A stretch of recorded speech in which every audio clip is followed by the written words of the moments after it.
బొప్పాయిలో పోషకాలు అధికంగా ఉండటంతో వినియోగం నానాటికి పెరుగుతోంది. దీంతో వీటిని పండిస్తున్న రైతులకు సాగు ఆశాజనకంగా మారింది. అయితే ఈ పంటలో చీడపీడల వ్యాప్తి నానాటికి పెరిగిపోతుండటంతో సాగులో విజయం సాధించే వారి సంఖ్య నానాటికి తగ్గిపోతోంది. ప్రధానంగా మొక్క నాటిన దగ్గర నుంచి పంట చివరి వరకు పిండెనల్లి బెడద రైతుకు పెద్ద తలనొప్పిగా మారింది. ఎన్ని నివారణ చర్యలు చేపట్టినా తిరిగి దాడి చేస్తుండటంతో దిగుబడి గణనీయంగా తగ్గిపోతోంది. దీని నివారణకు చేపట్టాల్సిన సమగ్ర యాజమాన్య చర్యలు తెలియజేస్తున్నారు ప్రధాన శాస్త్రవేత్త డాక్టర్ ఏ వెంకటరెడ్డి.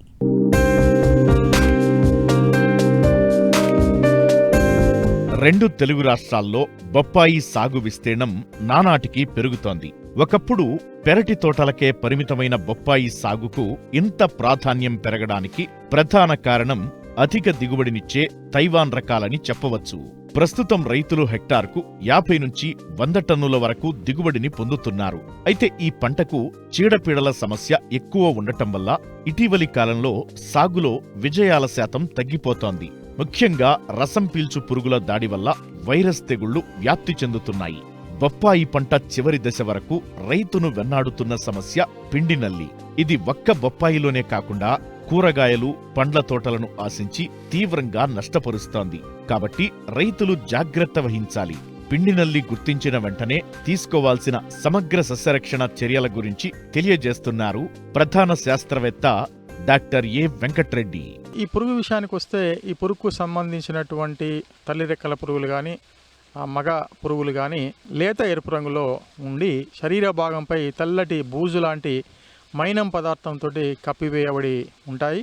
ఇవన్నీ కూడా గుంపులు గుంపులుగా ముఖ్యంగా ఆకులపైన కానీ ఆకుల కాడలపై కానీ మనకు మొదళ్లపై కానీ కాయలపై కూడా ఆశించి విపరీతమైనటువంటి నష్టం కలుగజేస్తూ ఉంటుంది. ఈ పురుగును కనుక మనం తొలి దశలో కనుక గుర్తించలేకపోయినట్లయితే చివరి దశలో చెట్టు మొత్తం కూడా ఎండిపోవడానికి అవకాశం ఉంటుంది. ఈ పురుగు ముఖ్యంగా ఈ ఆకుల నుండి కానీ ఆకు కాడాలపై నుంచి కానీ అదేవిధంగా కాయలపై నుంచి కూడా రసం పీల్చడం వల్ల ఆకులన్నీ కూడా పసుపు రంగులోకి మారిపోవడం, ఆకులన్నీ కూడా వంకర టింకరగా మారిపోవడం, తర్వాత మొక్క యొక్క ఎదుగుదల కూడా బాగా దెబ్బతినడం వల్ల పూత కాత మీద ఎక్కువ ప్రభావం చూపెట్టడానికి అవకాశం ఉంటుంది.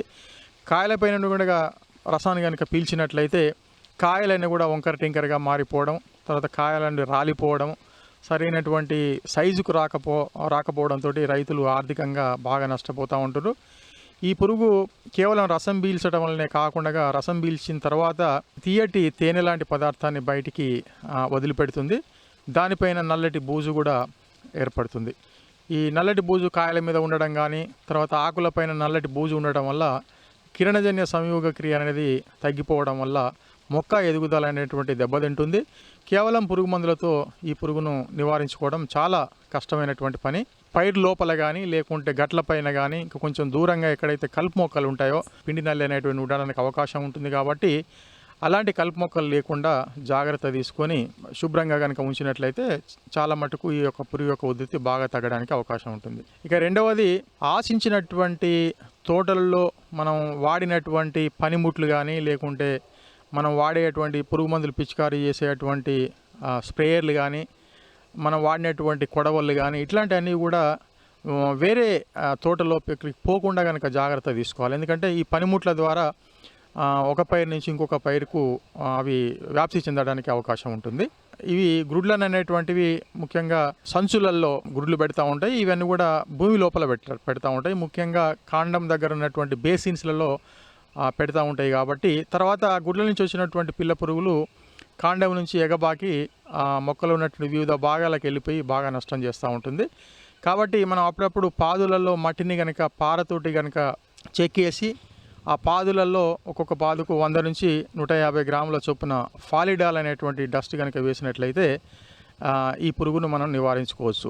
ఈ పిల్ల పురుగులు గుడ్ల నుంచి వెలువడిన తర్వాత కాండంపైకి పాకకుండా ఉండడానికి వీలుగా నేల మట్టానికి సుమారుగా 1 అడుగు ఎత్తులో ప్లాస్టిక్ కవర్లు కానీ లేకుంటే ఏదైనా ఒక పురుగు మందు ద్రావణంతో మైనవ లాంటి దాన్ని కనుక పూసినట్లయితే ఈ పురుగులు మొక్క పైకి పాకకుండా మనం అరికట్టుకోవచ్చు.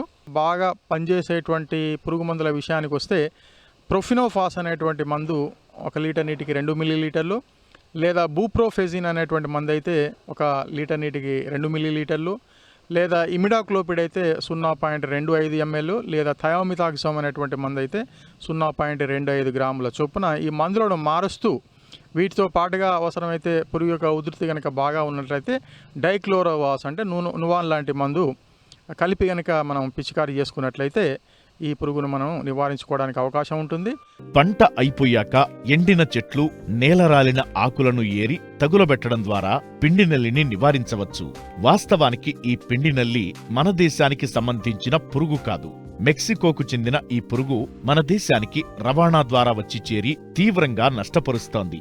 కాబట్టి రైతు సోదరులు ఈ పురుగు పట్ల జాగ్రత్త వహించి తొలి దశ నుండే శాస్త్రవేత్తల సూచనలు పాటించినట్లయితే నాణ్యమైన అధిక దిగుబడులు తీసేందుకు అవకాశం ఉంటుంది.